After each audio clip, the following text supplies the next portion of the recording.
I'm going to go through some air samples because I love doing that. Let me just ask you if we have an example for storing user data. So when you log in, it captures that in a shared object. There's Ribbit Shout, which allows you to record and send a message.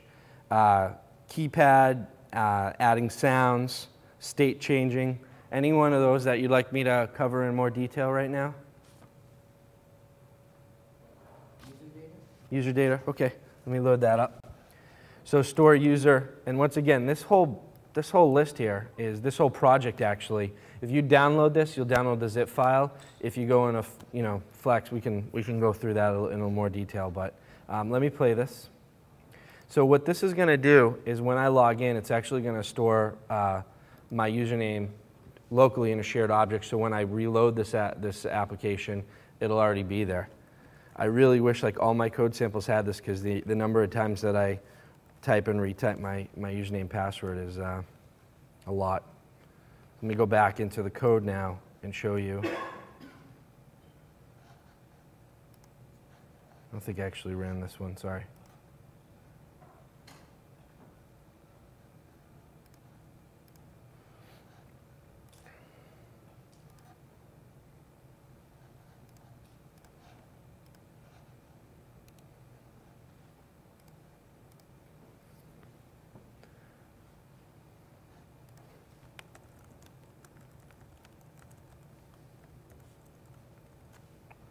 And remember me on this computer, and that's what's going to actually kick it off. So while that's logging in, let me go back here and show you.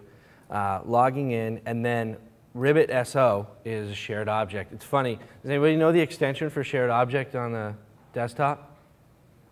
It's SOL. So shared object library. And shared object is the sort of the Flash version of cookies.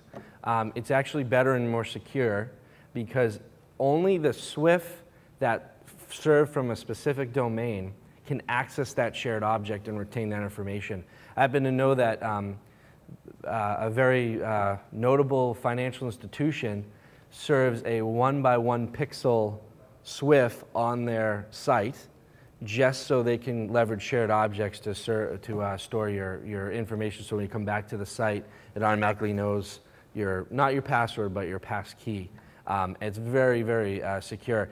If you take a Swift and you store a shared object on a server, and then you just change the path, or you put it on a different domain, that Swift will no longer be able to access that shared object. And it's pretty cool. The only downside is it makes it a little bit difficult. Like if a user goes in and they clear out other cookies, shared objects won't be cleared out, so they actually have to physically go in there and do it. But that's the only downside. Otherwise, it's very robust, and there's no, I don't think there's a file size limitation either, but essentially what happens is when we initialize the application, we create a shared object, which is called Ribbit SO, and then we store that information, so when you log in and the server gets connected, only if that username is valid do we save the information.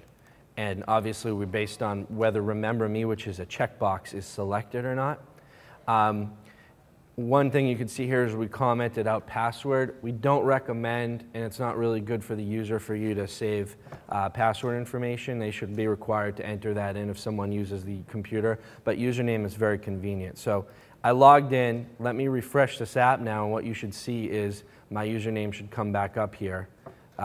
See, I didn't have to retype it because it's stored locally on the desktop. It was pretty cool, and that example's in there. Again, I mean, we're Flex developers. We're working on all sorts of projects Ribbit-related, but you can use these to work with Ribbit, integrate it into your app, but also there's some really cool fundamentals in Flex here that are sort of snuck in.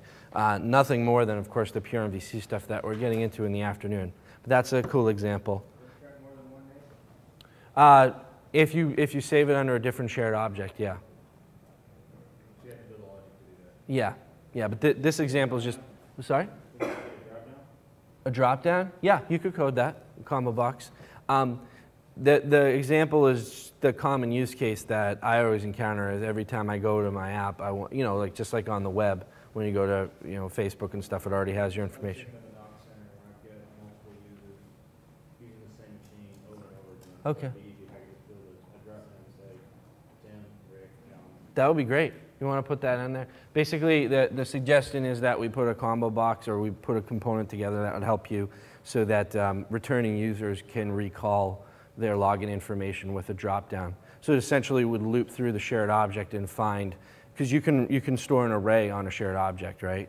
And basically would say, here's all the users that have successfully logged in, and call back up, and maybe their Ribbit app, or the app, what did you say, it was call center? NOC Center, yeah. So Network Operations Center, that they come back, the different profiles. So maybe in your app, they're looking at server uptime versus this versus that, and then the configuration can be stored adjacent to the same shared object. That'd be cool.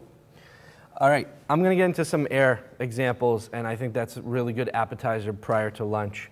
The other thing, too, I want to mention is Nara's here from our applications team, and he's going to come in sort of towards the end and just do a briefing on Ribbit security, because it is a telephony service, and want to make sure you're all, that those of you that are integrating will be, understand the security factors involved and what Ribbit's done to be compliant with those. So that's going to be some good stuff too. I feel like it's a continuous, like, coming soon thing, a teaser, but it is. That's what you get with an all-day event. All right, I'm going to go through some air examples now, and first one I want to show is, let's see, drag and drop. This one is awesome. This is actually Rich Tritola. Does anybody know Rich? He wrote one of the air books. He actually did an example with this on his blog that I thought was pretty cool. But what we thought was, if you have a Ribbit app that's deployed in air and you have access to desktop files, which of course is different from the shared object, that's something inherent in Flash Player, and it's been there for a while. If I log in, check this out, this is pretty cool. So I'm going to log in, and this is an air app, and you know that because the symbol up here is that air symbol, and it's deployed, same thing with Flex. I should probably, yeah.